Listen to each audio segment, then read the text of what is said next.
In Laboratory Reddit, today's story is I got married without my parents after they demanded that everything be changed for my favorite sister. The family discovered 26 years of favoritism.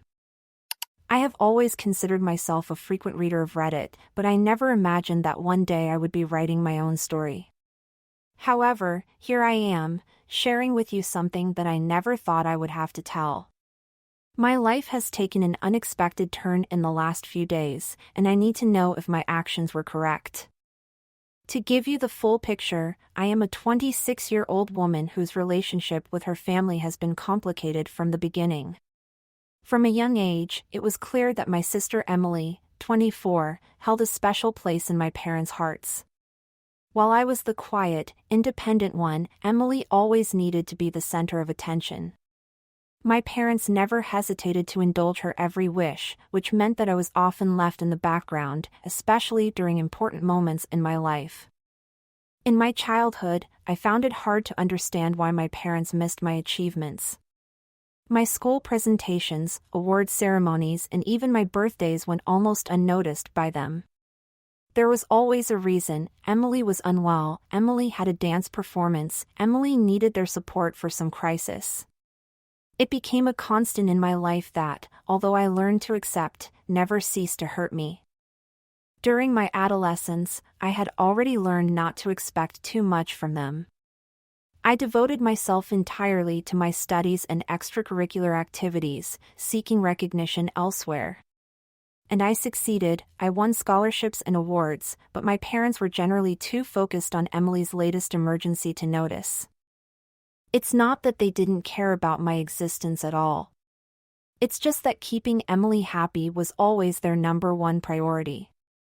Their absence became especially noticeable during my university years.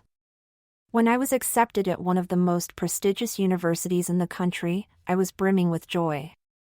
However, when I shared the news with my parents, I barely got a congratulations before they changed the subject to Emily's latest drama with her friends.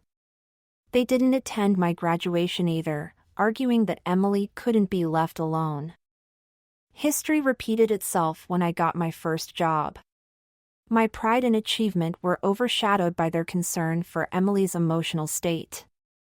They never questioned why Emily's crises always coincided with my special moments. As time went by, I realized that nothing I did would be enough for my parents to give me the same place as Emily.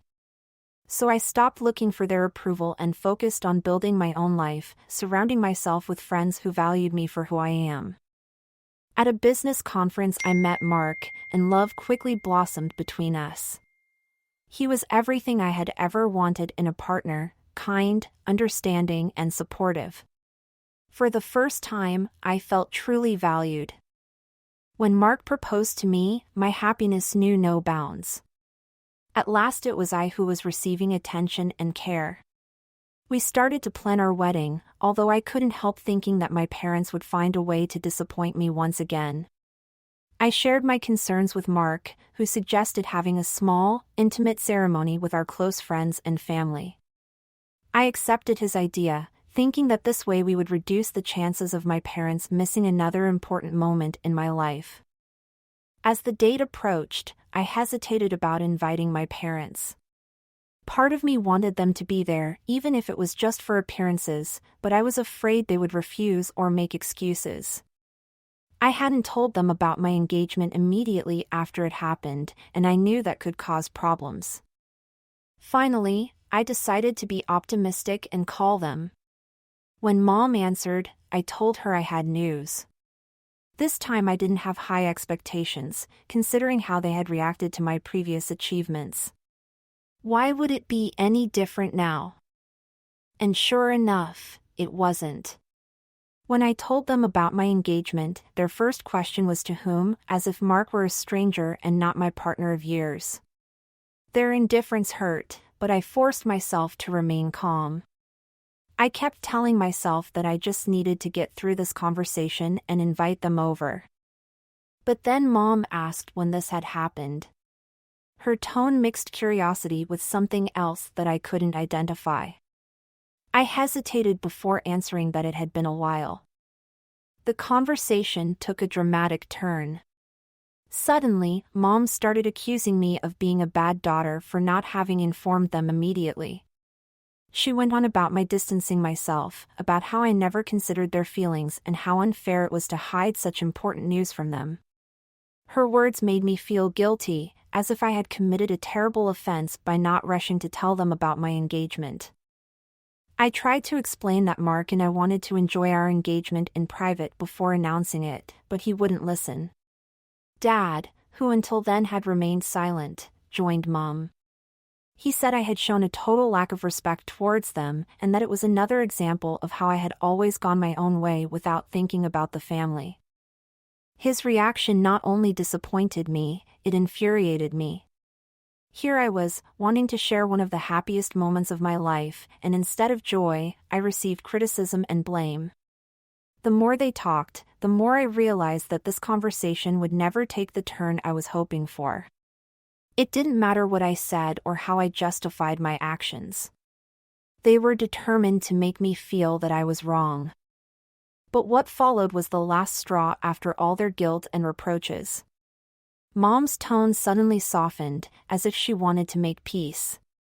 She said they would attend the wedding, but only if she made some changes to accommodate Emily's needs. Her words hung in the air, heavy with the implication that, once again, the most important moments of my life had to be adjusted to suit my sister. They wanted me to change the date, the venue, even the guest list. All to ensure Emily's comfort and happiness. It was as if my wedding was just another event that had to revolve around her. That was the end of my patience. I realized that no matter how hard I tried to include them, it would never be enough. They would always put Emily first, and I would always have to make sacrifices. Without saying anything else, I hung up the phone. I didn't call them back, and they didn't contact me either. At that moment, I knew that inviting them would only bring more pain and disappointment. Mark and I went ahead with our plans, concentrating on what was really important, celebrating our love with the people who really cared about us. At last I had set limits and, although it hurt to cut that link, I also felt liberated. I wasn't going to let them ruin another moment of my life.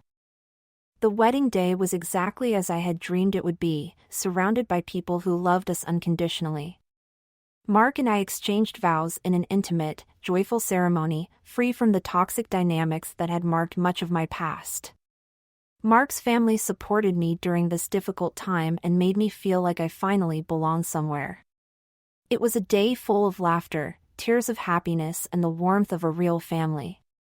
Something I had always longed for but had never really experienced with my parents. Some relatives, although few in number, began to murmur about the absence of my parents and Emily. I didn't want to go into it during my wedding, but I could feel their judgmental stares. They saw me as the ungrateful daughter who didn't invite her family to such a special moment. To clear things up and avoid that image, I decided to confide in one of my relatives who approached me with concern. I told him what happened when I informed my parents about my engagement, their cold reaction, their refusal to attend unless everything was adapted to Emily, and how the conversation ended with me hanging up. I explained how their demands pushed me to the limit, leaving me no choice but to move forward without them. As I spoke, I saw his expression change from concern to understanding. He slowly nodded, realizing that this was not simply the case of an inconsiderate daughter, but the result of years of favoritism and emotional manipulation. The story soon circulated among the guests, and the whispers gradually turned into words of support and understanding. By the end of the day, the perspective had changed. Instead of being seen as the daughter who abandoned her family, I was recognized as someone who had finally stood up for herself. It wasn't how I had imagined my wedding would go, but it was a necessary step in regaining my life and my happiness. After the wedding, news of my parents' absence spread quickly throughout our extended family. It wasn't just murmurs. It was a wave of comments that awakened old suspicions. Relatives who had always sensed favoritism now openly criticized my parents for their evident negligence. What had previously been a well-kept secret within our immediate family was now out in the open for all to see. My parents, who had always taken great pains to maintain their image as perfect and loving parents, now faced the scrutiny and judgment of those they had tried so hard to impress. It wasn't long before the calls and messages started flooding in on my phone. My parents were furious, not because they had missed my wedding, but because the rest of the family were judging them. Their tone was more desperate than ever, a mixture of frustration and indignation. They struggled to justify their actions, trying to blame me as if I were the one who had wronged them. They insisted that I should have been more understanding of Emily's needs and that it was my responsibility to ensure her comfort and happiness at my wedding. According to them, I had failed by not giving in to their demands, by not bending over backwards to guarantee the satisfaction of their favorite daughter. The absurdity of their reasoning almost made me laugh, but what really affected me was their insistence that I had caused a division in the family by celebrating the wedding without them. They tried every possible tactic, making me feel guilty, manipulating me, even mentioning old problems that had no relation to the current situation. They wanted me to feel as if I had destroyed the family and that my decision to prioritize my happiness was selfish and cruel. But this time their words didn't have the same effect as before. I was no longer that little girl, desperate for their approval and willing to do anything to get it. I was tired of feeling guilty for wanting to be treated with the same respect and consideration as Emily. For the first time, I stood my ground. I refused to let them distort the story to make me the villain. My wedding was supposed to be a celebration of my love for Mark, and I was glad I hadn't let my parents ruin it. It was a day full of joy, laughter, and love. A day I will always treasure, no matter how absent they were. So, Reddit, what do you think? Am I the bad guy for celebrating my wedding without inviting my parents and for not giving in to the demands related to their favorite daughter? Update 1. I want to thank you all for your incredible support and kind words. Seeing your responses has been very comforting and enlightening. Although I have always been aware of my parents' favoritism towards Emily, seeing so many people confirm that my feelings are valid has helped me feel more confident in my decision. I would like to share more information about Emily and explain why my parents have always been so attentive to her, as several of you have asked. During our childhood, Emily presented some emotional and behavioral problems that required a lot of attention. My parents were constantly worried about her and did their utmost to make her life easier. They justified their favoritism by saying that Emily needed me more than I needed her, because I was the strong one who could manage on her own. However, as we grew older, it became clear that my parents' method did not really benefit Emily. Instead, it turned her into someone who expects everything to revolve around her. She has had several failed relationships and has never managed to keep a job for more than a few months. My parents kept rescuing her from every situation and have never held her accountable for her actions. For years, I tried to understand their point of view. I convinced myself that Emily's challenges were the reason my parents focused on her so much, that it was more of a necessity than a choice. But as we grew up, it became clear that my parents' approach didn't really help Emily. Instead, it turned her into someone who expects the world to adapt to her.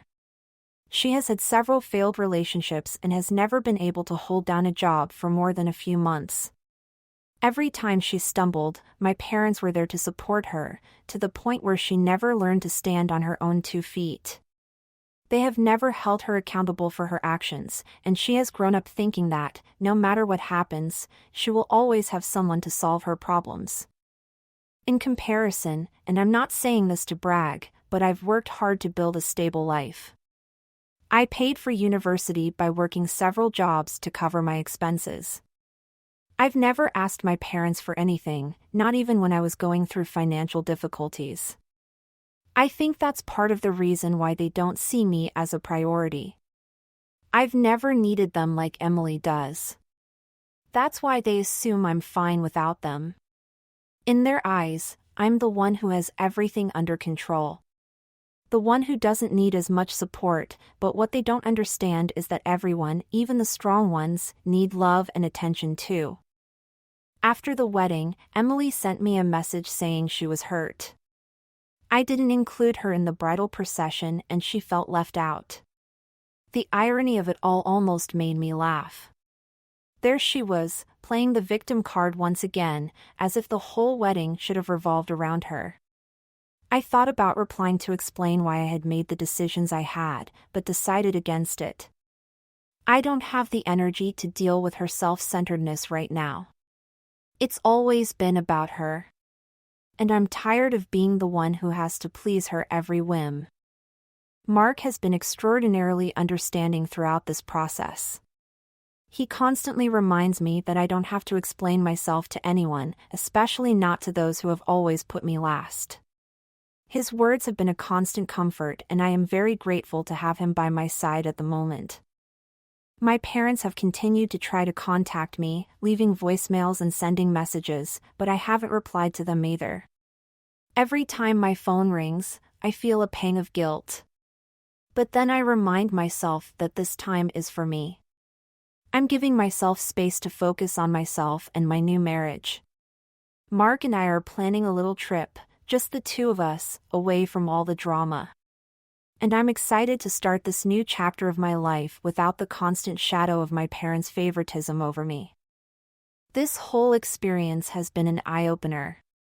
I've realized that I can no longer sacrifice my own happiness to please others, especially those who don't value me as I deserve.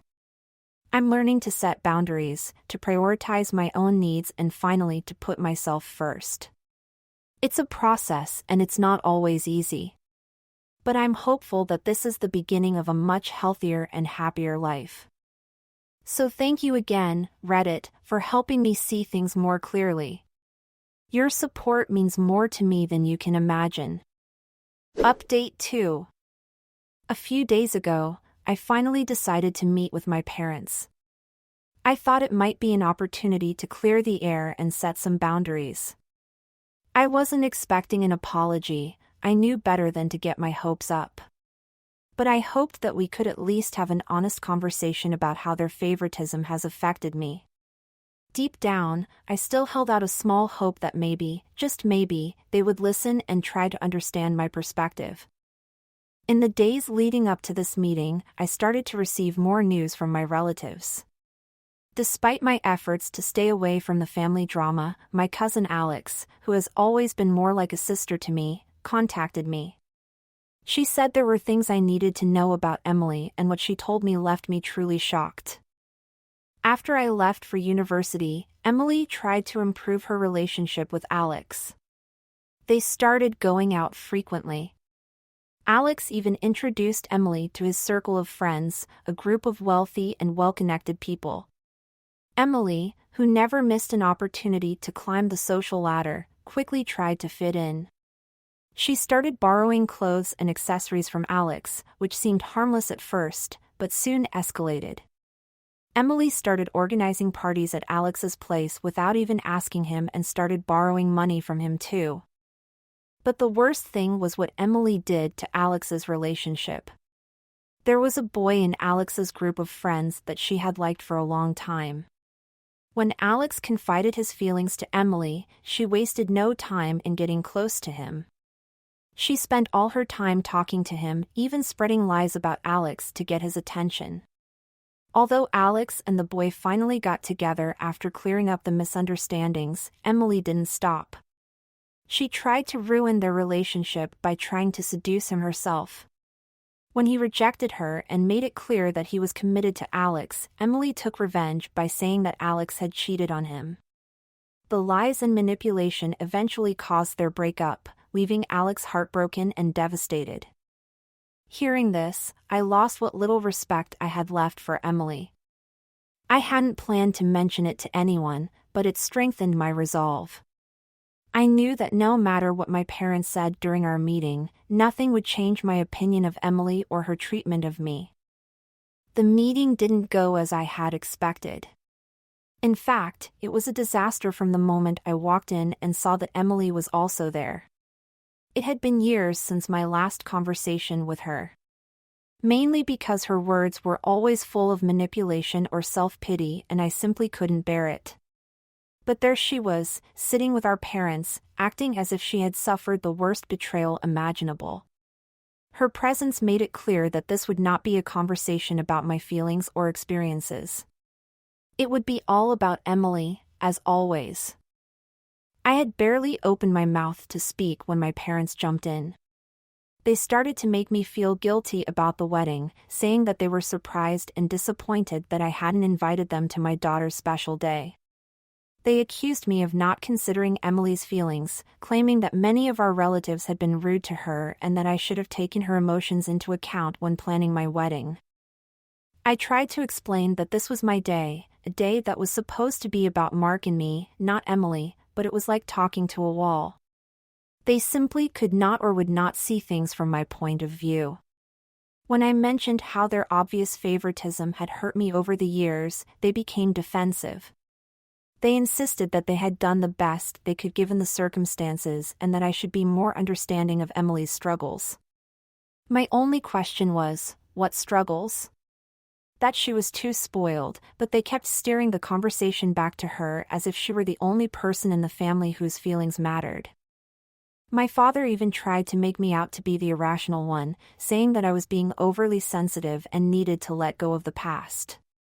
What finally broke my patience was when my mother accused me of punishing them for going ahead with the wedding without accommodating Emily. She said that I should have postponed the wedding until a time when Emily was more stable and that by not doing so, I had driven them apart. Emily intervened, suggesting that I had intentionally excluded her from the wedding to hurt her and that she had been deeply wounded by my actions. Her fake tears and exaggerated expressions of betrayal were almost laughable if they weren't so outrageous. And that's when I exploded. I told my parents everything that Alex had shared with me about Emily's behavior, how she had betrayed our cousin, spread lies and destroyed relationships out of pure selfishness. I know it might seem like I was gossiping, but I was tired of listening to their elaborate excuses for Emily's behavior. For once, I wanted them to hear the truth about their favorite daughter. My parents listened in silence, shocked. Emily also seemed somewhat embarrassed, but it didn't last long. After a few moments, they began to calm down as if they were really processing what I had said, but just when I thought I might have made them understand, they turned back to blaming me and Alex. They accused us of plotting against Emily, of trying to turn the family against her. They refused to believe that Emily could be capable of such things, insisting instead that Alex and I were simply jealous and resentful of Emily's special needs. In that moment, the weight of all the years of feeling invisible and ignored by my parents hit me with full force. As I sat there, listening to their feeble justifications and their continued insistence that I should prioritize Emily's needs over my own, something inside me changed. It was as if a fog lifted and I could see the situation with perfect clarity. No matter what I said or did, they would never see me for who I really am or appreciate the efforts I had made to build a life of my own. This realization was both painful and liberating. I had spent so much of my life trying to earn their approval, hoping that one day they would recognize my worth. But in that moment, I understood that their favoritism was not something I could change. It wasn't about me or something I had done. It was about their inability to see beyond Emily's needs and struggles. I had been assigned the role of the strong one, the daughter who could handle anything by herself, and they would never let me step out of that role. As they continued to defend Emily, even after she had revealed her betrayal of Alex, I realized that their denial ran deep. They would rather blame me, Alex, or anyone else than face the truth about their precious Emily. It was then that I knew that any hope of a real and honest relationship with my parents had vanished. They were too entrenched in their narrative, too committed to protecting Emily at all costs. I left that meeting shortly afterwards. I was no longer seeking reconciliation. The conversation had made it clear that any hope of patching things up was futile. I told my parents that I was different now from when I was a child, when they could ignore me and still expect me to come back. Now I had my own family and had built a life where their presence was no longer necessary or wanted. If I didn't need them at my wedding, I certainly didn't need them in my life from now on. In the days that followed, the feeling of closure grew stronger. I focused on my new life with Mark and the future we were building together. There were more important things to take care of now. Let's see what happens next. Update 3. Hi everyone, I hope you're well. I wanted to share a final update with you about what's been happening in my life. Mark and I are adjusting to our new routine and enjoying our time together. We've been focusing on building our lives and making the most of our new beginning. As for my family, I had almost given up hope of any improvement. I thought that after how things ended, there would be no possibility of reconciliation. However, unexpectedly, my dad called me. I couldn't take his call immediately because I was working, but he left me a voicemail. In it, he said he hoped I was well and that he was sorry for everything that had happened. Later that day, I called him back. His voice sounded sincerely remorseful as he told me that he had been hearing many stories about Emily from family and friends, stories that had shocked him. Apparently, much of the family had been talking about the problems Emily had caused and how she had affected others, including what had happened with Alex. Dad admitted that he was surprised to discover the extent of Emily's behavior and the damage she had caused to those around her. He told me that although he didn't expect me to forgive him immediately, he wanted to continue to be part of my life. He also told me that Mom was still completely focused on Emily and refused to see the reality of the situation. From what he explained to me, Mom hadn't been aware of all the problems related to Emily and was still convinced that her daughter was incapable of doing anything wrong. As they say, ignorance is bliss. Dad assured me that he would understand if I wasn't ready to rebuild our relationship and that he would accept whatever decision I made. He expressed a genuine desire to make things right and to be present in my life, even if it took time. This was the first time in a long time that I felt a glimmer of hope about my relationship with my parents. Mark and I talked about it and agreed that it would be worth considering a cautious rapprochement. Although we are not ready to return to a close relationship with my parents right away, we are willing to slowly rebuild some kind of bond. It will take time and it will be a careful process, but the fact that my dad has reached out with an apology and a desire to make peace has given me some hope. I am still processing all of this, and it is strange to think about what the future may bring. I am trying to focus on the positive changes in my life and the new chapter 1 I'm building together with Mark. I am also taking things step by step with my parents, trying to balance my own healing with the possibility of reconnecting. I want to thank everyone for their support and advice during this process. Your words have been a great comfort and have helped me to stand firm. I am grateful for this community and for all the perspectives you have shared with me. It has been a challenging period, but I feel like I am finally moving towards a place where I can look to the future with hope and confidence. That's how things are for now.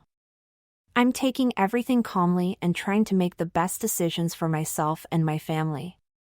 Thank you again for accompanying me on this journey. I'll keep you posted if there are any more developments. Take good care of yourselves.